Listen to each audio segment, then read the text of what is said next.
Hello, everyone, and welcome back to Dr. Creepy. Today, I return with 8 of the most disturbing true police horror stories ever recorded. In this episode, we'll step into the dark corners of law enforcement, those silent highways, abandoned houses, and late-night calls where officers found things they still refuse to talk about. These are the cases that shook departments to their core.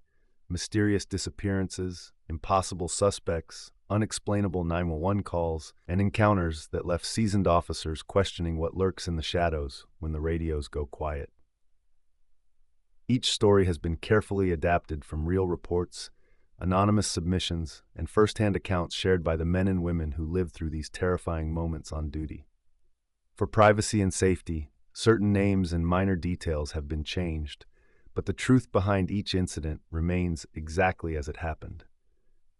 These events took place in small towns, forgotten highways, and rural areas where backup is miles away, and where some calls should never have been answered. If you're new here, be sure to subscribe to Dr. Creepy for daily true horror stories that will keep you looking over your shoulder.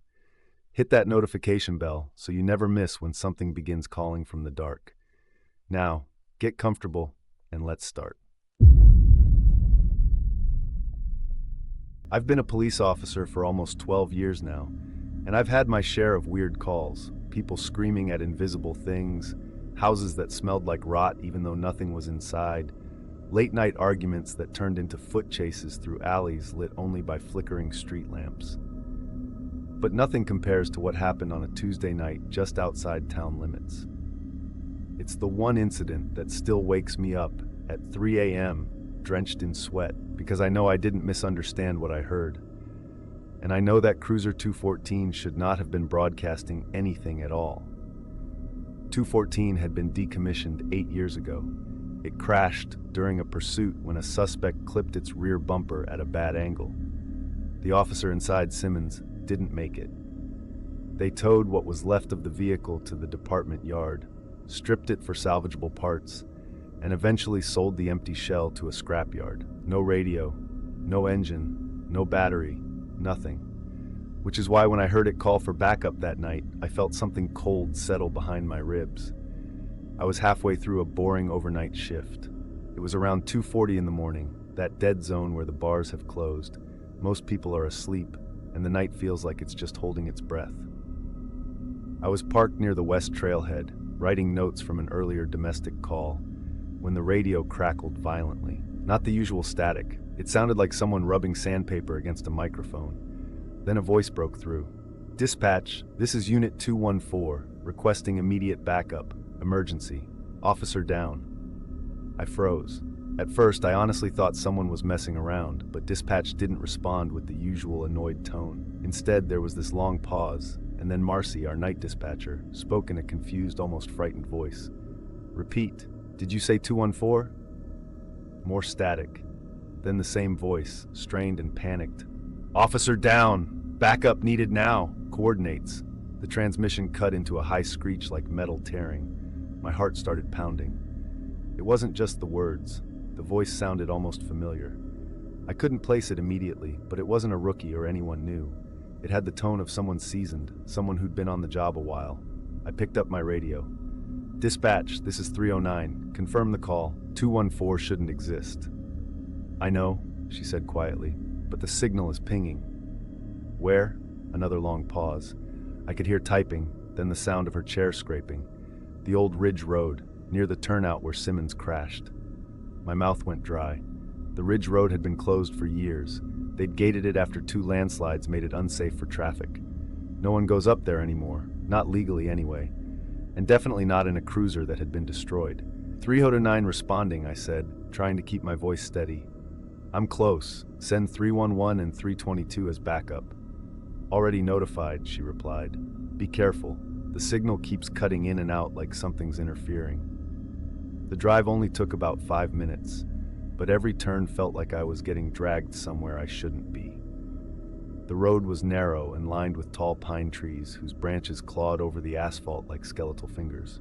The deeper I drove, the more my headlights felt too weak, swallowed by the dark like the forest didn't want them there. As I approached the old gate, I saw something that made my skin crawl. The chain was hanging loose, padlock on the ground. It looked like someone had snapped it clean open, not cut, snapped, like the metal had been pulled apart by brute force. I radioed in, gates open, entering Ridge Road now. No response. The forest swallowed my voice. My radio stayed silent. The road was rough, covered with dirt and fallen branches. I slowed down, letting my tires crunch over debris. My headlights caught glimpses of shapes between the trees, just bushes and trunks. But in the corner of my eye, everything looked like someone standing still and waiting. A minute later, the radio blasted to life again, loud enough to make me jump. "Get out!" the voice screamed, then broke into static. "Stop, move, run." I slammed the brakes. The next sound on the radio made my blood chill. It was breathing. Slow, heavy breathing like someone was standing inches from the microphone. Then a whisper, "He's here." I scanned the road ahead. Nothing. Then I looked to my right, where the forest grew so thick I couldn't see more than a few feet. Something moved between the trees. Not a deer, not a coyote, something tall. I reached for my spotlight and flicked it toward the movement. The beam caught only branches swaying lightly, nothing else. No footprints, no eyes reflecting back, just silence. I swallowed hard and kept driving. Finally, I reached the turnout, the exact place Simmons's cruiser had crashed 8 years ago. The road widened into a gravel patch overlooking a sharp drop-off. My headlights swept across the area and landed on something impossible. A police cruiser. A dark blue Ford Crown Vic, old model, paint chipped, left rear side dented, number stenciled on the back bumper. I felt myself go cold. The car looked weathered, like it had been sitting outside for years. Moss covered the fenders. The windshield was cracked, no lights on, no engine running, but it was unmistakably the same vehicle that had been sold to the scrapyard. How? The words slipped out of my mouth. I shut off my engine and stepped out, flashlight raised. The air was colder here, unnaturally cold. My breath fogged in front of me, even though it wasn't nearly cold enough for that. I approached the cruiser slowly. "Dispatch, I have a visual on something," I said, but the radio just hissed. I reached the driver's side door. The interior was empty except for old debris and a dried stain on the seat I didn't want to think about. The keys weren't in the ignition. Then I noticed something on the passenger seat. A handheld radio, the model Simmons used. It crackled softly, even though it wasn't connected to anything. I leaned in to get a closer look. Suddenly, the cabin lights flicked on. There was no power, no battery, nothing that should have activated them. Then, with a slow mechanical groan, the car's dashboard radio lit up with a faint green glow. The speaker emitted a faint, distorted voice. "Officer, down." I backed away fast. "Officer, down, send help." The voice repeated over and over. But as I listened, I realized the voice wasn't calling for help anymore. It was mimicking the call, repeating it, looping it, like something trying to sound human, but getting it slightly wrong every time. My flashlight flickered. Behind the cruiser, I heard something heavy move. A branch cracked, then another, like footsteps, slow footsteps coming closer through the trees. Something was breathing again, deep, rumbling breaths that didn't sound right. The trees shuddered like something big was brushing past them. I turned and raised my light. For a moment, I saw a silhouette between the trees. Tall, too tall, shoulders hunched, limbs long and wrong. Its skin looked pale, stretched, almost reflective, and its head tilted like it was listening. Then it stepped back, vanishing into the dark as if the forest swallowed it whole. My instincts kicked in. I ran back to my cruiser, jumped inside, slammed the doors, and floored it. Gravel shot out from under my tires as I sped down the ridge road, branches scraping the roof. My radio suddenly screamed with static. Then through the distortion, I heard a voice. My voice. "Help me. Officer down, help me." I nearly lost control of the wheel. The voice coming from my radio was a perfect copy of mine. I reached the gate, sped through it, and didn't slow down until I saw the first streetlights of town. Only then did the radio go silent. When backup arrived at the turnout 20 minutes later, the cruiser was gone. No tire marks, no moss, no broken chains on the gate, nothing. And according to the scrapyard records, they crushed 214 8 years ago. The remaining metal has been melted and recycled into sheet steel. The VIN no longer exists. But every few months, late at night, dispatch receives that same transmission. Unit 214, officer down, need backup. They ran the voice analysis once. It matched Simmons. But Simmons has been dead for 8 years, and last week the radio call changed. For the first time, it didn't ask for backup. It said my name, and it told me I shouldn't go back to the Ridge Road because something up there is still waiting.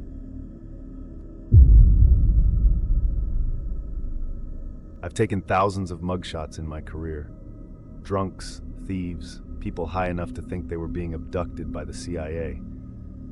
After a few years in booking, you stop being surprised by anything. Or at least I thought I did.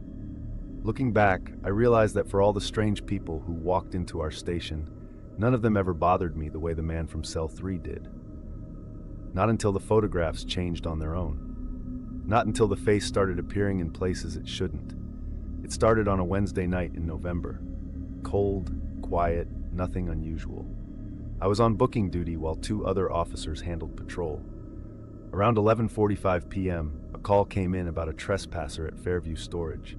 By the time they brought the suspect in, I was halfway through a cup of coffee and a stack of paperwork. The guy looked completely normal, mid-30s, clean clothes, calm, almost pleasant. He didn't resist or argue. Honestly, he seemed more tired than anything.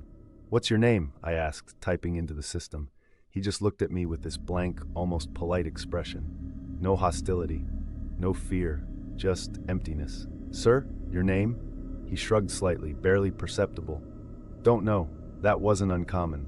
Drugs, mental illness, people trying to avoid warrants." I wrote him down as a John Doe and continued with the intake. He followed every instruction without complaint. "Stand here. Hands at your sides. Face the wall. Look forward." When I brought him to the mugshot station, he didn't react to the bright flash or the camera beep. He didn't even blink. Most people flinch at least a little. Not him. His eyes stayed open the entire time, as if he wasn't fully present. I took the standard 3, front profile, left profile, right profile.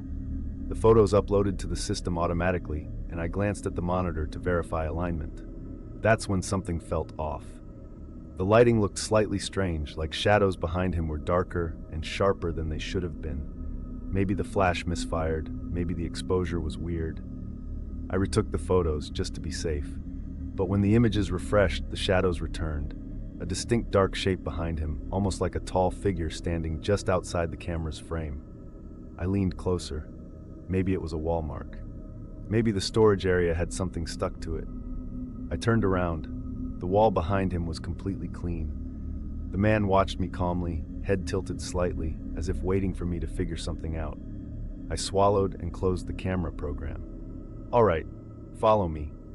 I escorted him to cell 3, locked the door, and went back to my desk to finish paperwork. For the next 30 minutes, everything seemed normal. Nothing weird, no noise from the cells except the occasional cough.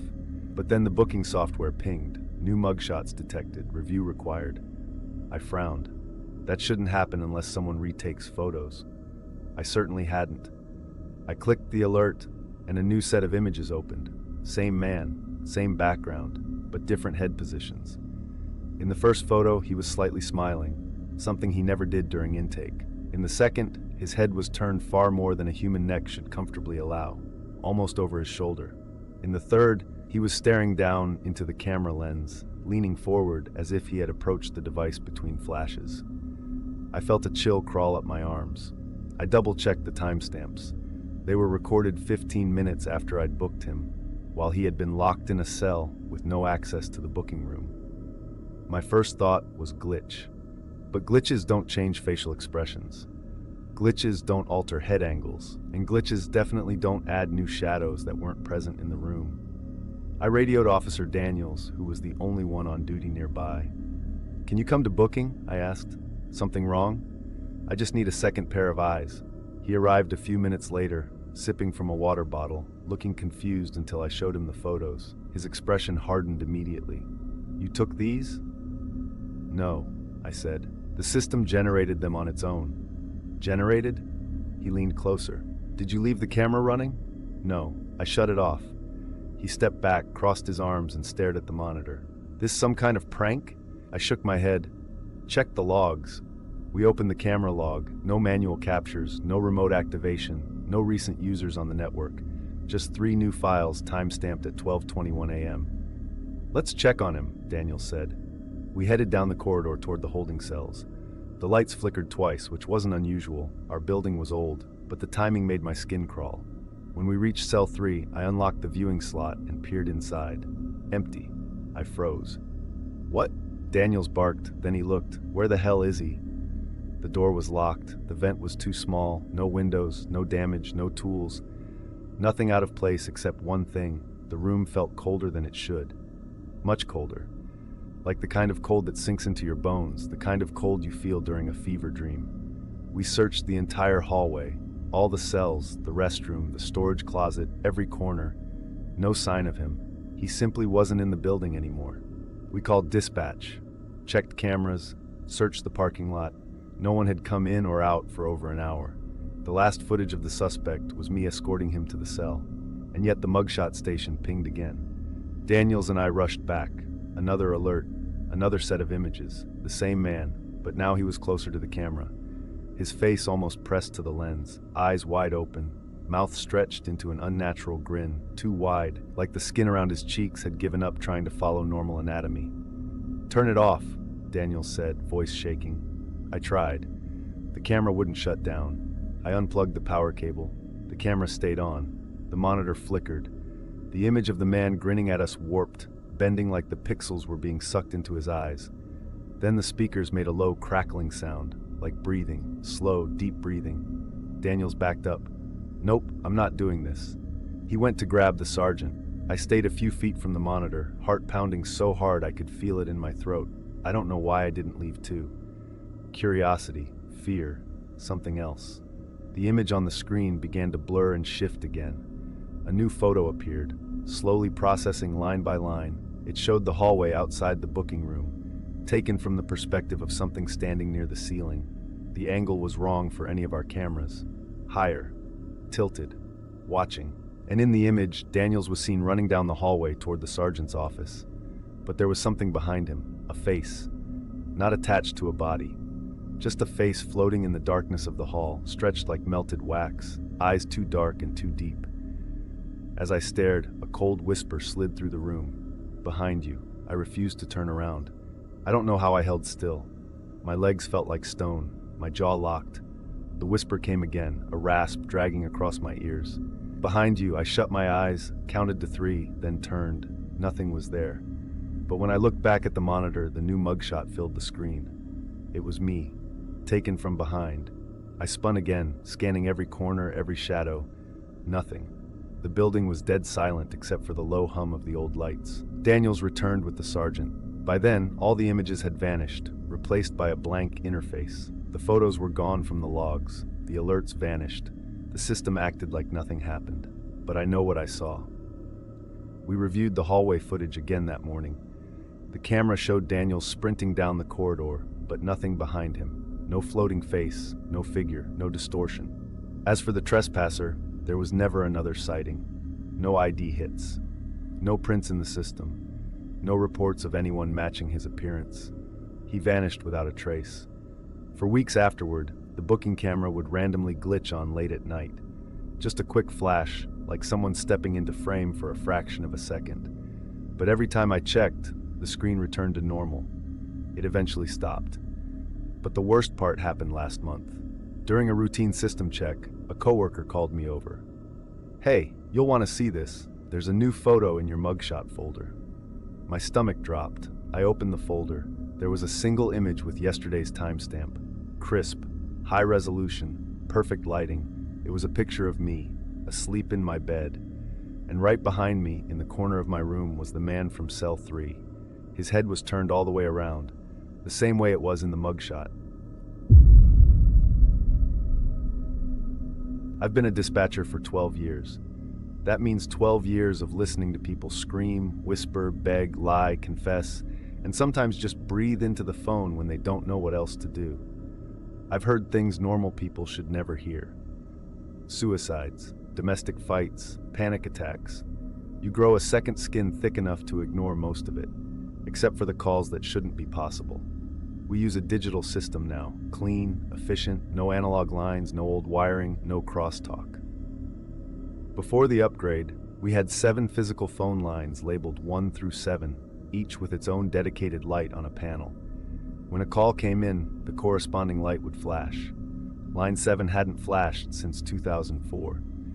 I only know the story because older dispatchers won't talk about it unless they've had a few drinks. Years ago, someone kept calling from Line 7, reporting a house fire that didn't exist. The last call ended with the dispatcher hearing what sounded like a child screaming before the line went dead. They later removed the wiring entirely, physically cut the line out of the wall. The metal conduit is empty. It hasn't been connected to anything in 20 years. And yet one night last winter, the light for Line 7 started flashing again. It was around 3:18 a.m. I remember because I'd just written the time down in a log about a noise complaint. The night was dead quiet. Snow on the ground, roads empty, no wind, no movement. Most nights like that drag on forever, but this one turned sharp in an instant. The Line 7 indicator blinked. At first I thought the panel glitched. Old hardware does that sometimes. But then the old ringtone, one I hadn't heard since training, echoed through the room. A long, hollow burring that sounded more mechanical than digital, like it came from somewhere deep inside the building's walls. I stared at the light for a full 3 seconds before answering. 911, what's your emergency? Nothing, just a faint crackle like static from a bad radio. Then breathing, soft, slow, not frantic like the usual calls, just present, enough to make my skin tighten across my shoulders. This is 911, I repeated. If you're in danger, say something. The breathing continued. Caller, I need. A voice whispered something. At first I didn't understand it. If I hadn't been completely silent, I might have missed it altogether. It came again, softer, like someone leaning close to the receiver while trying not to be heard. Don't look outside. A cold pulse shot down my spine. Sir or ma'am, are you saying someone is outside your home? Silence, then faint shuffling, like the phone was brushed against clothing. Please confirm your location so I can send officers. The voice returned, whispering faster now. Don't look outside. Don't let them see you. Who? I asked. Who's outside? No answer. Then a loud knock blasted through the receiver, sharp enough to distort the audio. I jumped in my seat. It wasn't a normal knock. It echoed like someone was hitting a hollow wooden door with the bottom of their fist. The caller whimpered. They found me. Listen to me, I said, leaning forward. Tell me your address. I can send officers right now. Another knock. Louder, longer. So close it hurt my ear despite the volume being low. Something about it sounded off. Too heavy, too forceful, almost like someone was striking the door from too far below to be a normal height. The caller made a choking sound, then whispered, They know I called. For the first time since beginning this job, I felt frozen. Not panicked. Frozen. Like something unseen was pressing down on the room itself. Stay on the line, I said. I'm dispatching units. I typed into the system, but something impossible happened. The input box froze. The cursor flickered but wouldn't move. My keyboard stopped responding. The entire dispatch console locked up. Behind me, one of the overhead fluorescent lights began buzzing, loudly. Then another buzzed, and another. One after the other, like a slow ripple passing through the room. I picked up my secondary radio mic. Dispatch to any unit. Urgent call, trace unknown, possible break-in. Anyone copy? Static. No voices. Not even the usual idle chatter. I tried again. Nothing. Every radio channel, dead. I'd never seen the whole system go silent. The whispering continued through Line 7. They're coming down the hall. My breath caught. Are you inside a building? Tell me which one. A wet scraping sound dragged across the receiver. A long, slow scrape like fingernails dragged down a wooden surface. The audio spiked, warping around the edges. Don't look outside, he whispered again, more frantic. I looked up at the dark windows of the dispatch center. My reflection stared back at me.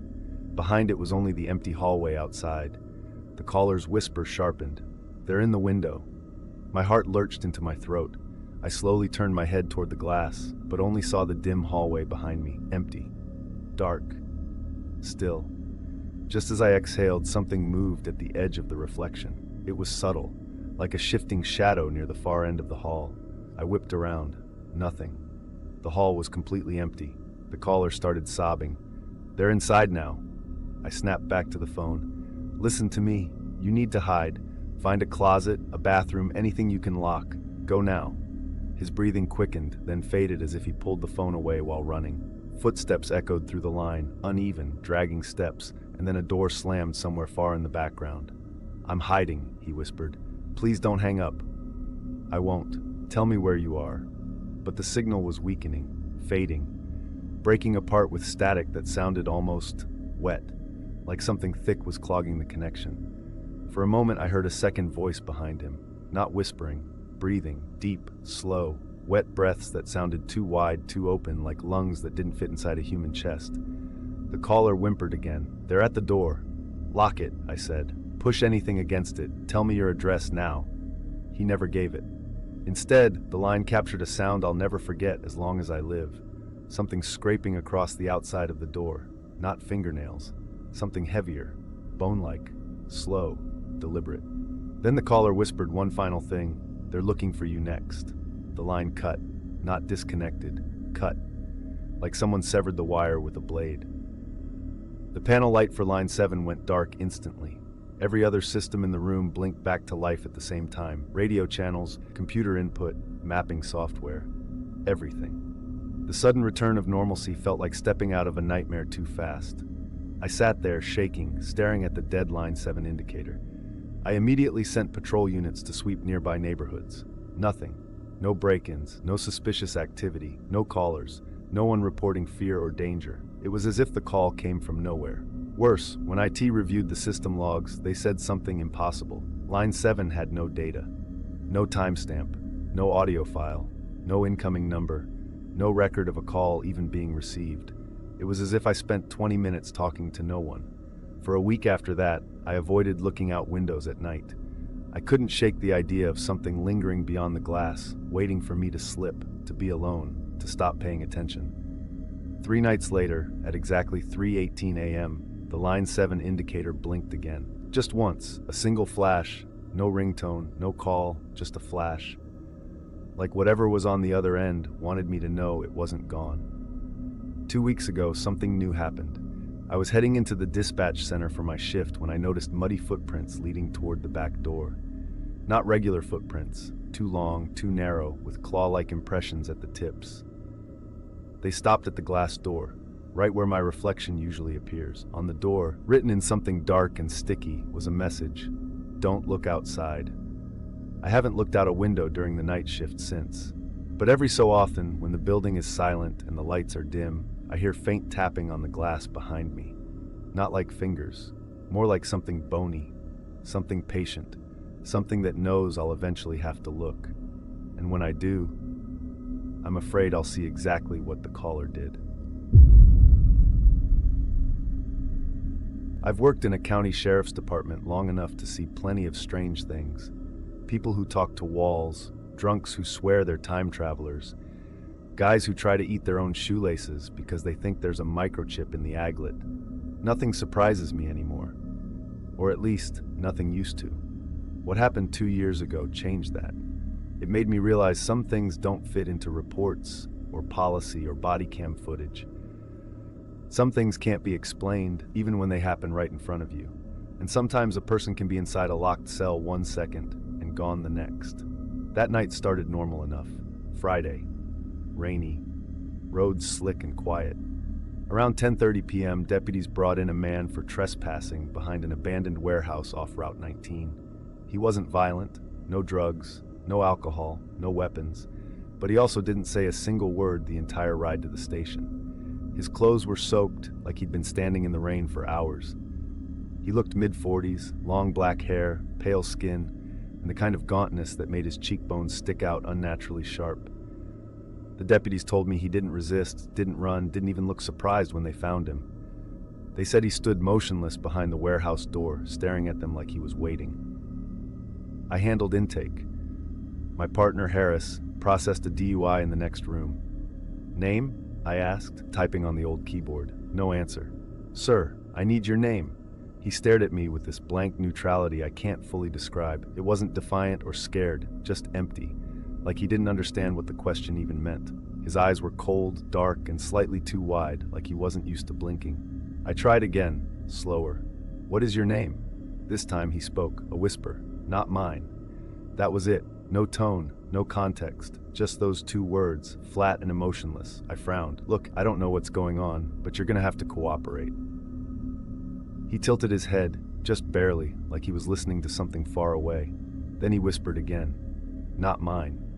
I gave up, marked him as unidentified male, mid-40s.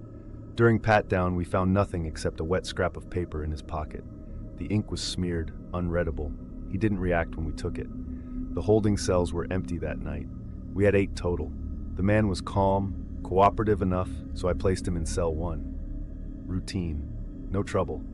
But something felt off the moment I shut the door. He didn't move to a bench, didn't sit, didn't pace. He stood exactly where I left him, staring through the bars like he was looking past me into something deeper, darker, somewhere that wasn't the room. I left him there, made notes, finished paperwork. At 11:17 p.m., Harris walked in, rubbing his eyes. "That DUI is finally squared away? You need help with anything?" "Just the trespasser," I said. "Weird guy, won't talk." Harris peered toward cell 1. "Is he asleep?" I looked. The cell appeared empty. I frowned. He was standing there 5 minutes ago. Maybe he laid down? No, he wasn't the type to relax. We approached the door, instinctively quiet. The room was dim but visible, bench empty, corners empty, no movement behind the toilet or under the table. I unlocked it and stepped inside, empty. The hairs on the back of my neck lifted. "Front desk," I radioed. "Confirm cell 1 placement for unidentified male brought in at 10:30. Dispatch answered immediately. "Confirmed. Camera shows him entering cell 1 at 10:48. "Is he still there?" A pause. "No. Camera feed shows nothing in the cell." "Did he leave?" "No door opening recorded, no movement detected, no audio." My stomach sank. The cell door locks electronically. Every open and close logs automatically. According to the system, cell 1 had not been unlocked since we put him inside. Harris looked at me. "Where the hell did he go?" There was only one explanation. He'd somehow crawled under the bed frame or squeezed behind something. But the room was bare. No vents wide enough, no gaps in the walls, no hidden corners. We searched it inch by inch, nothing. Then dispatch spoke again, a little shakier this time. Officers, you might want to check cell 4. "Why?" I asked. "Motion sensor just went off." "We don't have anyone in 4 tonight." "I know," dispatch said, "but someone's in there now." Harris and I rushed down the hall. The lights flickered as we approached. The air felt colder, noticeably cold, like stepping into a freezer. Cell 4 was at the end. I heard something faint from inside. Not footsteps, not breathing, more like a soft tapping on metal. I unlocked the viewing slot. The man was standing inside the cell, the same position, the same posture, the same blank expression. But here's the part I can't shake even now. Cell 4 had been padlocked for repairs all week. The door mechanically could not open. Even if we wanted to put someone inside, we couldn't. I stepped back. "This is impossible," Harris whispered. He moved rooms, without the doors opening. We checked the logs again. No entries, no locks disengaged, no motion in the hallway, no sound, no indication he ever left cell 1 or entered cell 4. The only cameras we had pointed at the hallway.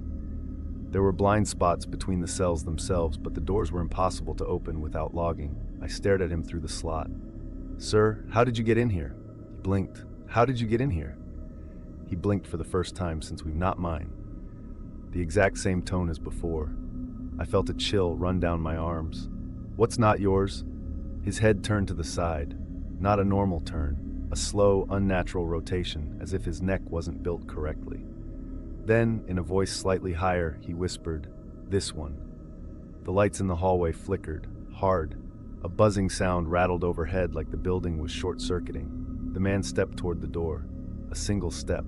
That shouldn't have bothered me, but the way he moved was wrong. Too smooth, too quiet, almost like he slid instead of walking. I stepped back on instinct. "Open cell 4, I told dispatch. "We're moving him." Negative," dispatch replied. "That door is still showing locked, padlock engaged." I checked the padlock. Locked. Cell terminal? Locked. But the man was inside. "Try again," I said, forcing calm. "We are," dispatch replied. "System won't let us disengage." That's when Harris whispered, "Look." The man placed his hand on the cell bars. Pale fingers, long nails, too long. The tips tapped rhythmically, almost like Morse code. Tap, tap, tap, tap, tap, tap, tap. The lights flickered again. Then darkness, complete, pitch black. A sudden sharp bang echoed down the hall, something heavy hitting metal. Harris cursed, stumbling backward. I fumbled for my flashlight. The moment it clicked on, the power returned. Every cell door down the hallway was now standing wide open, except cell 4. Cell 4 was closed, locked, silent. The man was gone. Police protocol kicked in. We locked down the building. Multiple deputies swept the area. Cameras were reviewed. The hallway footage during the blackout cut out completely. Hard cut, no glitch, just dead air for exactly 15 seconds. During that blackout, the man disappeared from cell 4. His image dissolved on screen. Not faded, not walked, dissolved. One frame he was there, the next he wasn't. No door movement, no shadows, no blur. Gone. We searched the entire station. Nothing. No wet footprints, no fingerprints, no disturbances. It was as if he never existed. The only thing left was the scrap of paper we found in his pocket during intake, the one with smeared ink. Forensics cleaned it and enhanced it. It was a map, a simple one. 4 squares in a row are holding cells. Cell 1 circled in black, cell 4 circled in red, and a message beneath them. It wasn't his body. Not mine either. Yours next. 2 weeks later, on night shift, I heard tapping. Soft, slow, rhythmic, coming from the dark hallway where the cell doors were. Tap, tap, tap, tap, tap, tap, just like before. Only this time, all 8 cells were empty, or supposed to be. I went home early that night. When I walked into my bedroom, something cold brushed the back of my neck, and on my mirror, written in fog, were 2 words, "Not mine," and something had pressed its long, pale fingers against the glass. I've been a cop long enough to know that most 911 calls fall into predictable categories. Fights, noise complaints, domestic disputes, drunk idiots stumbling through traffic. After a few years, you can practically guess the call before dispatch finishes reading it. But one night changed everything I thought I understood about this job, and about reality itself. That night, I responded to a 911 call from myself. It happened last February. Snow-covered roads, freezing temperatures, a thin layer of fog clinging to the ground like it had lungs and didn't want to let go. I was working night shift, cruising the east side of town, mostly empty roads and shuttered businesses. Around 1:14 a.m., dispatch radioed in. Unit 319, are you available to respond to a welfare check? Caller sounded distressed. 10-4, I said. What's the address? There was a strange pause, not long, but enough to raise my eyebrows. Address is 427 Brookside Lane, dispatch replied. My stomach tightened. That was my address. Say again? Caller reported an intruder inside the house, dispatch said cautiously, and requested urgent assistance. I felt my pulse spike. I lived alone. No wife, no kids. My nearest family was 3 states away. No one should have been in my house. I slammed my lights on and sped across town. Who made the call? I asked. Another pause. Caller ID shows your number. I almost swerved off the road. That's impossible, I said. My phone's right here. I looked at my center console. My personal phone lay in the cup holder, screen dark. No missed calls, no outgoing calls. You sure you read that correctly? I asked. Yes, dispatch said. Audio playback coming now. I turned the volume up. At first it sounded like muffled breathing, the kind people make when they're trying to speak quietly out of fear. Then, faint but clear, please, send someone. He's in my house. The voice was unmistakable. It was mine. I slammed my brakes at a red light. My hands trembled on the steering wheel. That's my voice, I said. We know, dispatch replied quietly. Units 311 and 330 are en route as backup. ETA 4 minutes.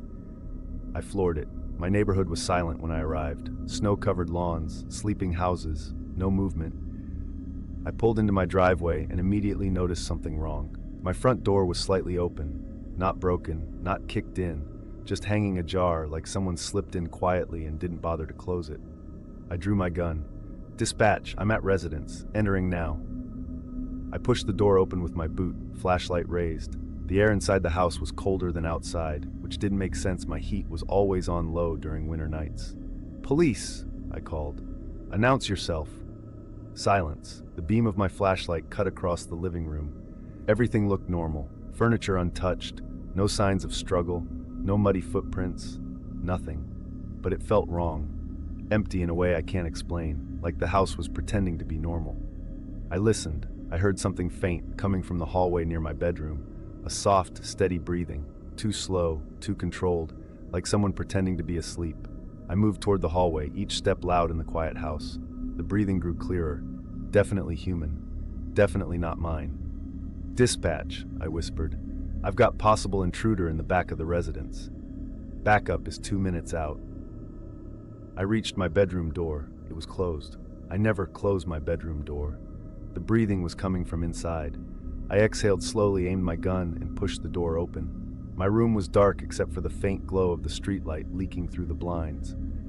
My bed was unmade, normal since I'd left it that way before shift. The closet was slightly open. The breathing echoed from inside. I pointed my flashlight at the closet. "Come out with your hands where I can see them." The breathing stopped instantly. Then, after a long pause, something inside the closet whispered, "Don't." The voice was soft, raspy, familiar, too familiar. I stepped closer. My heart hammered against my ribs. "Last warning," I shouted. "Come out!" Silence. I yanked open the closet. Empty. No intruder. No signs anyone had been inside, but the smell of cold, damp earth poured out of that little space like something had been rotting inside it. My flashlight flickered. I backed away. That's when my bedroom light switched on by itself. I spun, gun raised. My phone was sitting on my nightstand, lit up. The screen displayed a recent outgoing call. Dialing, 9:14 a.m. The exact minute dispatch received the call. I picked up the phone with shaking fingers. The speaker was still on. A faint static hiss filled the room. Then a voice came through. My voice. "Don't come home." My blood ran cold. The line cut. I dropped the phone, stumbled backward, and that's when I saw him, standing in the corner of my bedroom, in the shadows, unmoving. A silhouette the exact same height as me, same build, same posture, same I naturally take when tense. "Hands where I can see them!" I screamed, aiming my gun. He didn't move. I stepped forward, and the shape stepped forward at the exact same time. I froze again, not mirroring, matching, like it already knew the movement before I made it. I aimed my flashlight and clicked it on. The corner was empty. I heard footsteps behind me. I spun around, ready to fire. My hallway was empty too. "Dispatch," I said, voice shaking. "I need backup inside the house now. Officers are approaching, 30 seconds out." I rushed to the living room. The front door was still open. Snow blew in through the crack. I stood in the doorway waiting for backup, breathing hard. Then I froze.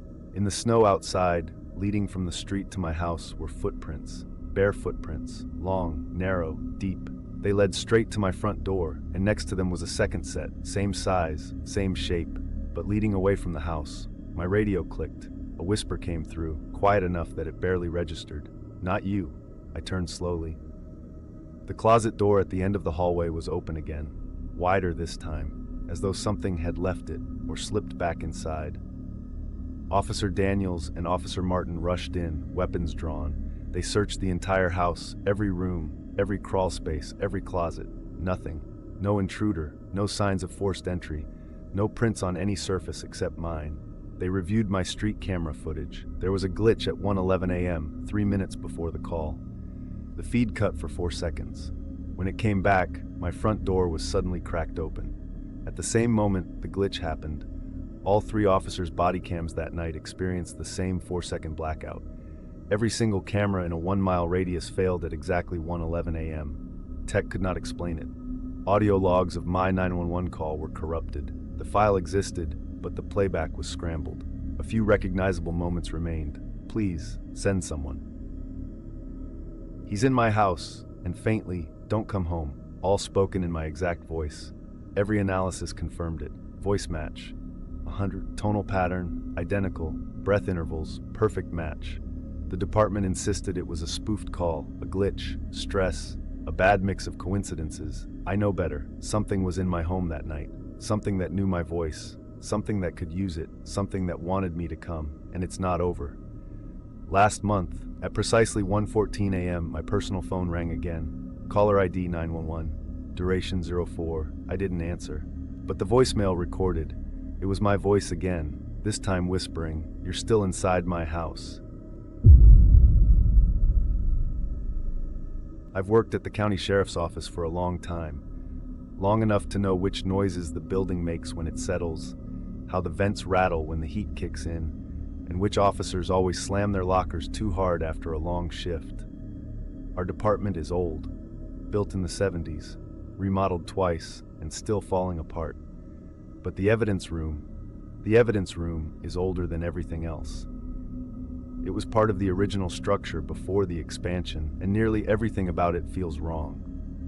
Low ceilings, fluorescent lights that buzz constantly, rows of metal lockers bolted into the concrete decades ago. You can always smell dust and something faintly sour, like old cardboard that's been wet once and never properly dried. Most people don't like being in there for long. Even the tough guys who act fearless get noticeably faster when they enter, grab what they need, and leave. My job puts me in that room almost every night. For years, nothing ever bothered me, other than the usual discomfort of being alone in a dim, silent room surrounded by items from people's worst moments. Weapons, bloody clothes, phones from overdose cases, boxes of evidence from suicides and murders everyone in the county remembers, even if they pretend not to. But Locker 12, that one is different. It started making noise about 6 months ago. Very soft at first. So soft I thought I imagined it.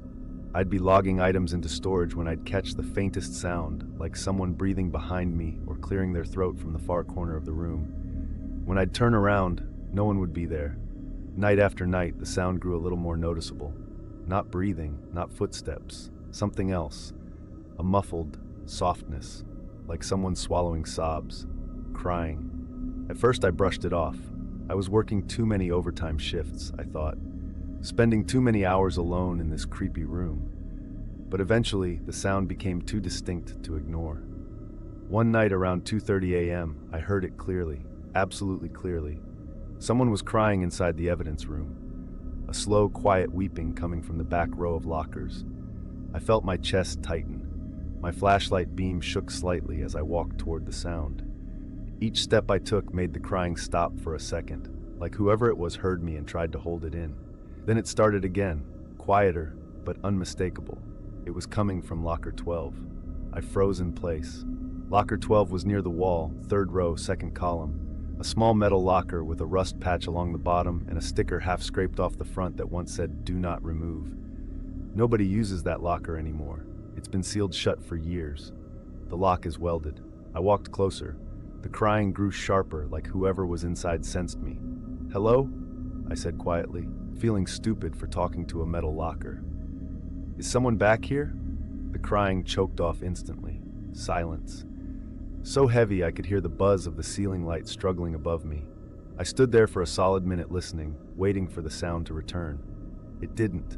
I finally left the room and told myself I'd imagined everything. But the next night, the crying happened again, and this time, it didn't stop when I approached. It grew louder, more frantic, like a child begging through tears. No words, just pure fear. That was the night I decided to check the log on Locker 12, even though I already knew it had been sealed for years. I pulled up the old archive files, blowing dust off the binder. Locker 12 was last accessed 9 years ago. The listed contents: Case 04-293, item, child's denim jacket, status sealed pending cold case review. That was it. No notes about crying, no warnings, nothing. The case number looked familiar, but I couldn't place it. The next day I asked my sergeant about it. He went pale when I mentioned the case number, told me not to dig into it, said it was bad business and let sleeping dogs lie. When I pressed him, he snapped, "Drop it. That case ruined this department once already." After that, the crying didn't just happen at night.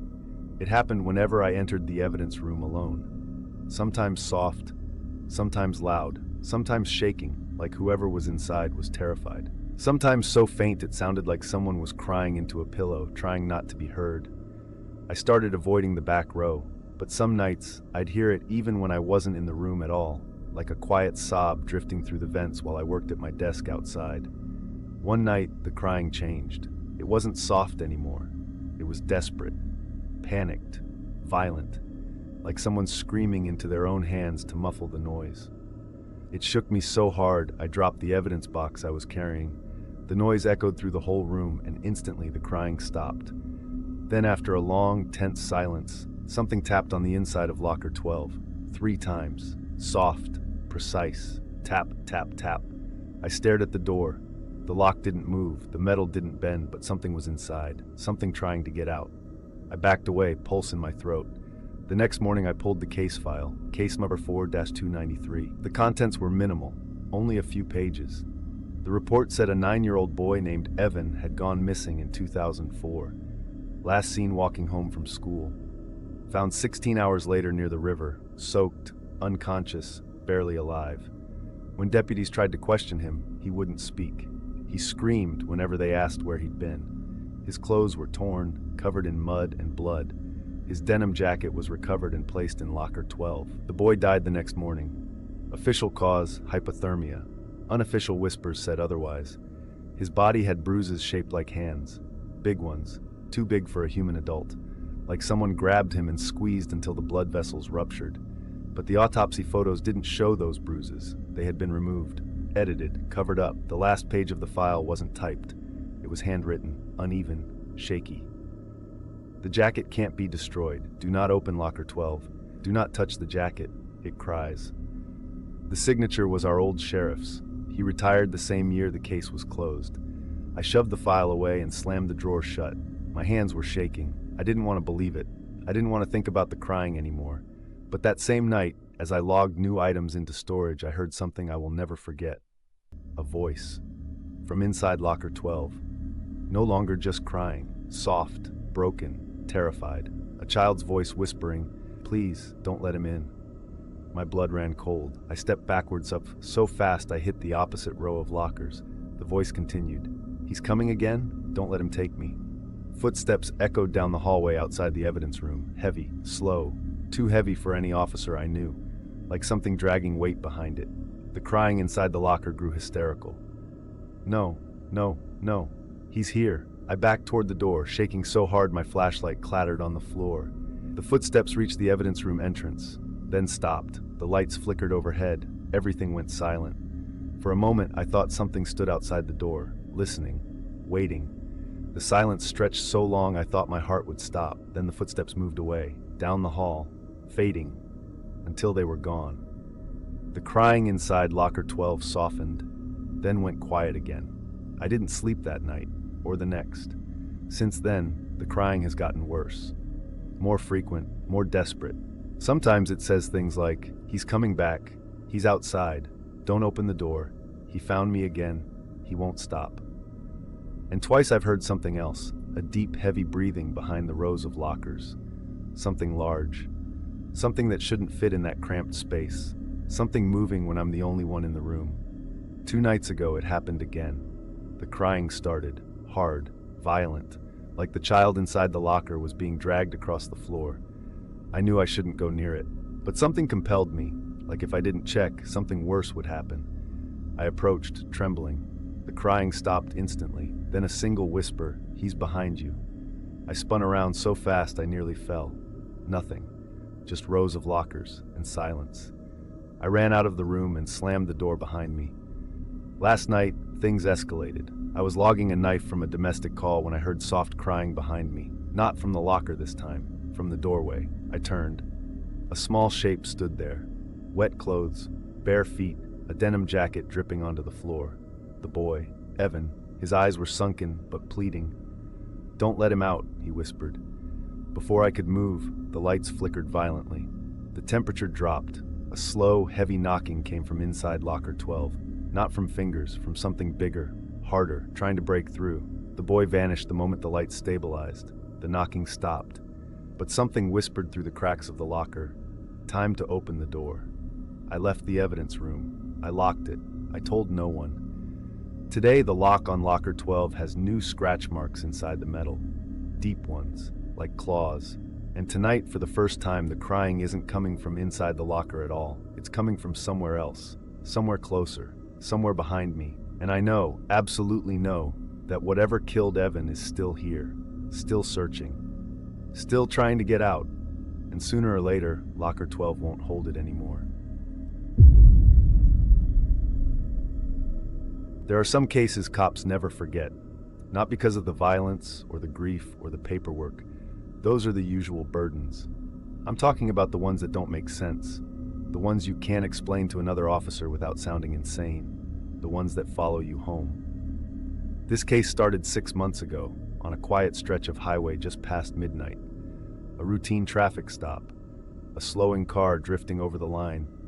Nothing dramatic, until the man in the driver's seat turned out to be someone who had been missing for 4 years. And that was only the beginning. Let me start at the beginning of my shift. It was the typical graveyard shift, cold, dry, windy night. Traffic light, stars bright. A good night to be a cop, if there is such a thing. Around 12:42 a.m., I saw a silver Honda drifting slightly on the highway. Not swerving wildly, but enough to warrant a stop. I lit him up. The driver pulled over immediately, almost too quickly, as if he'd been waiting for someone to stop him. I approached the window, hand resting on my holster out of habit. "Good evening," I said. "I'm Officer Mitchell with the County Sheriff's Department. You drifting a bit there. Everything all right?" The driver stared straight ahead, hands at 10 and 2, breathing steady, calm, too calm. "You got your license and registration for me?" He slowly turned his head toward me. Every hair on my arms lifted. His eyes were flat, not hostile, not high, just empty. He pulled out a worn leather wallet and handed it over. "Mr. Daniel Mercer," I said, glancing at the ID. "Where you headed tonight?" No answer. His eyes stayed locked on mine the entire time. People get nervous during stops. They get angry, scared, embarrassed. But this man, he looked like he was studying me, memorizing me, like he wanted to understand something about me before speaking. Finally, he said quietly, "Am I free to go?" "Not yet," I said. "Just sit tight for me." I went back to my cruiser and ran the name. The return didn't show what I expected. Missing person, high priority, case closed, presumed deceased, last seen January 14th, 4 years ago. Body recovered, missing. My stomach dropped. There was no mistaking the face. Same jawline, same eyes, same age, same Daniel Mercer. I walked back to the Honda slowly, every instinct in my body telling me something was off. "Sir," I said carefully, "I need you to step out of the vehicle." He didn't move. "Sir, I'm not going to ask again." He finally blinked. Just once. Then he opened the door and stepped out. The moment he stood up, I realized something was wrong with his posture. His shoulders were slightly hunched, but not from fear. More like someone trying to fit into a shape that wasn't natural for them. His movements were stiff, mechanical. "Turn around," I ordered. He did. "Hands behind your back." He complied. I cuffed him, but the entire time he didn't react, didn't ask why, didn't argue. Most people would at least protest, not him. I put him in the back of my cruiser. As soon as he was inside, the temperature dropped 10 degrees. Cold air fogged from his mouth even though it was warm outside. I called dispatch. "Dispatch, I need confirmation on a missing persons case. ID Daniel Mercer. I have him detained." There was a long pause. "Repeat?" dispatch said. "Daniel who?" "Mercer. Missing person from 2019. Another pause. 319. That case file is sealed. You sure you read it right? I have him sitting in my back seat. "Impossible," dispatch whispered. "That case was..." Static cut her off. The radio screeched like someone scraping metal against a mic. I flinched and lowered the volume. When the static cleared, dispatch was gone. Only a faint whisper lingered through the channel. "You shouldn't have stopped him." My blood froze. "Dispatch?" I asked. "Repeat?" Nothing. I checked the rearview mirror. Daniel Mercer was staring at me. Not at the mirror, at me. His lips slowly parted. "You made a mistake," he whispered. That was enough. I floored it back to the station. But when I pulled in, something made me stop cold. Daniel Mercer wasn't in the back seat. The cuffs lay neatly on the bench, unlocked, not broken, not bent, simply opened like someone used a key. My camera showed nothing. One frame he was sitting there. The next frame he was gone, all while the cruiser doors remained locked. We reviewed everything. Logs, radio, traffic cams. Nothing showed him leaving. Nothing showed him entering. It was as if he never existed. The brass chalked it up as a technical issue. I knew better. 3 nights later, another deputy stopped a driver for a busted taillight. Same Honda, same driver, same face, same ID. When the deputy approached the window, the man said without being asked, "You already stopped me." The deputy backed away fast, called for backup. The cruiser camera caught something horrifying when he stepped out. Daniel's reflection in the side mirror wasn't matching his movements. It was delayed, like the reflection was thinking before mimicking him. 2 more stops happened that month. 2 more sightings. Always the same man, always the same car, always the same behavior. And every time someone pulled him over, the temperature dropped. Radios malfunctioned, cameras glitch, and Daniel Mercer would vanish the moment he was left alone. The worst part, 3 weeks ago, the original missing persons detective came to visit me. He retired years ago. He looked older than he should have, pale, exhausted, shaking. "I heard you saw him," he whispered. "Saw who?" I asked, though I already knew. "The Mercer boy," he said. I nodded. He swallowed hard. "We never found his body," he said. "We never found the person he left with, but we found something in the woods." "What?" I asked. He hesitated, then said, "Footsteps, bare footprints in the snow. One set normal, one set too long, too narrow, not human." I felt my heart climb into my throat. What does that have to do with Mercer showing up in traffic stops? The old detective's eyes filled with fear. He made a deal in those woods. What kind of deal? The kind you don't come back from. Not truly.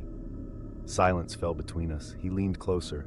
"You didn't arrest him," he whispered. "You arrested the thing wearing his face." He left without saying another word. I haven't slept well since. The sightings are getting more frequent. More officers are encountering him, sometimes two on the same night, and every traffic cam that catches him shows something off. His shadow bending the wrong direction, his reflection lagging behind, his eyes glowing faintly white, his breath fogging on warm nights. Dispatch has stopped calling him by name. Now they just say, "Be advised, the Mercer entity seen heading eastbound." They don't even pretend he's human anymore. Last night was the worst yet. At 2:14 a.m., a call came in from a panicked civilian. "A man just knocked on my window," she whispered. "He asked if he could come inside. He said he needed help." "What did he look like?" the dispatcher asked. And through the receiver, the caller whispered, "He said his name was Daniel, but something was wrong with his smile." When officers arrived, the woman's yard was covered in footprints, bare footprints, two sets, one normal, one inhuman, both leading back into the woods, toward the highway. Tonight I'm back on patrol. I keep seeing a silver Honda in my mirrors, following from far enough back that I can't make out the plates. Every time I stop, it slows. Every time I move, it moves. Dispatch whispered through the radio 30 minutes ago. 319, don't stop him again. I think they know more than they're saying. And now as I write this in my notes laptop, headlights are pulling up behind me. Silver Honda, engine off, driver door opening. Someone is walking toward my cruiser, slowly, barefoot, and smiling. I'm ending this log here. If you don't hear from me again, tell them Daniel Mercer wasn't the one we needed to find. It was whatever he brought back with him. People think being a police sketch artist is a quiet, harmless job. Sit in a room, interview witnesses, draw the face they remember. That's it. But they don't see the other side of it. They don't see how much horror lives in memory, how many victims describe faces they'll never forget, how many suspects look normal until you really start capturing what's wrong with them. I've drawn murderers, rapists, stalkers, child predators. I've seen tears fall from people whose lives were destroyed in seconds. But one case, one drawing, still keeps me awake at night. Because the last face I sketched wasn't someone I recognized. It was me. But not the me sitting in the chair. It was something wearing my face the way a mask wears a smile. Too wide, too stretched, too wrong. Let me explain. It started when a woman named Linda came in around 11 p.m., brought in by two patrol officers who found her wandering barefoot on the roadside, shaking violently. Not crying, not screaming, just shaking like she couldn't get warm. She sat in my sketch room wearing a blanket, her hair damp with sweat, eyes swollen and red. "Linda," I said gently, "the officers said you saw someone earlier tonight." She nodded slowly. Her voice was quiet and strained, like the words hurt to push out. "He followed me," she whispered. "He followed me all the way home. Do you know him?" "No." "Did he say anything to you?" Her lips trembled. "He said I shouldn't be out at night. He said he knew me. He said he'd been waiting." "Okay, let's start simple." I slid my sketch pad closer. "Can you describe his face?" She stared at the blank page for a long time, then she whispered, "He looked like someone I should have recognized, but I didn't." "What do you mean?" It was like a face I'd seen somewhere. Not recently, but somewhere familiar. Familiar how? A coworker? A bad memory? She shook her head. Her hands trembled under the blanket. "It wasn't his face." "What?" "It wasn't his face," she repeated, voice cracking. "It was borrowed." A chill crawled up my back. "What did he look like?" I asked softly, her breathing steadied just a little. "Male, tall, thin, dark hair. He smiled at me the whole time, but his skin, it didn't fit right, like it was stretched too tight, and his eyes were wrong. I nodded, jotting notes. What was wrong with them? They were empty. They looked like eyes painted on a mannequin, but he stared at me like he knew what I was thinking. I kept my expression steady, even though her description made my stomach twist. All right, let's begin with the brows, the shape of the head. Just describe it as best you can, she tried. I sketched. As she spoke, her details became clearer, sharper, much more precise. She described the jawline, the slant of the eyes, the narrow nose. She became oddly specific for someone supposedly terrified. It wasn't typical victim recall. She wasn't giving vague details. She was giving exact ones. Too exact. After 30 minutes, I paused. Linda, I said slowly, this face, are you sure you've never met this man? She looked up from the sketch. Her expression collapsed into sheer terror. You're drawing it, she whispered. Don't draw it. What? Stop drawing him. She scrambled backward in the chair, whimpering. He'll come again. He'll know. That's when the lights flickered. Just once, but I felt the whole room pulse with cold air. I'm almost done, I said gently, though a tightness had begun creeping into my throat. We can stop if you want, but this will help us find him. You don't understand. Tears streamed down her face. You're not drawing him. You're drawing what he chose to look like. I didn't know what to say to that. Linda, I whispered, what did he want from you? She shut her eyes. He asked if he looked familiar. He asked if I remembered him. And when I said I didn't, he leaned in close and said, I remember you. My pen froze midline. A soft gust of cold air brushed the back of my neck, even though the room had no vents behind me. Linda's eyes widened. He's here, I turned. Nothing, just the closed door. The lights steadied. After a long moment, she whispered, finish it. Are you sure? Yes, she said, wiping her eyes. If I don't see it on paper, I'll keep seeing it in my head. I nodded and kept going, sketching the last details, creases, shadows, the curve of the mouth. When I was done, I lifted the pad and turned it toward her. She screamed. Not a normal scream, a horror-filled, primal, chest-ripping scream. She fell out of the chair, scrambled away from me, pointing at the sketch as if it were alive. That's him, she shrieked. Don't let him in! Don't let him in! Officers rushed in, grabbed her, tried to calm her. She kicked and sobbed as they pulled her out. I sat there alone, staring at the drawing. My hands started shaking when I realized why she screamed. The face was familiar, too familiar. Because I'd drawn my face, but not exactly. It was like someone had looked at me and tried to imitate what I looked like, but didn't quite get it right. The jawline was sharper, the hair flatter, the smile wider, the eyes colder, like someone wearing my skin without understanding how to move it. I sat there for a long time just staring at the thing I'd drawn. At 12:47 a.m., the lights flickered again. A soft tapping came from the sketchroom window. I approached slowly. The window looked out into the parking lot, nothing but fluorescent glow on empty spaces. But then, just for a second, the glass fogged. A breath, like someone was standing inches away outside, exhaling slowly. I pulled back. The fogged glass had a faint outline on it, a face. Not fully formed, just a smudge of cheeks, chin, and two long streaks where eyes would be. I stepped away from the window, heart hammering. The sketch on the table slid off by itself. I swear it moved. No draft, no tilt, just motion. It hit the floor face up. My face stared up at me, but the smile was wider than before. 2 days later, Linda vanished from the psych ward. No signs of struggle, no broken windows, no forced entry. Her shoes were found neatly placed beside her bed, as if she had left willingly. Inside her pillowcase were torn pieces of paper. Pieces of my sketch. Only one part of the drawing was missing, the eyes.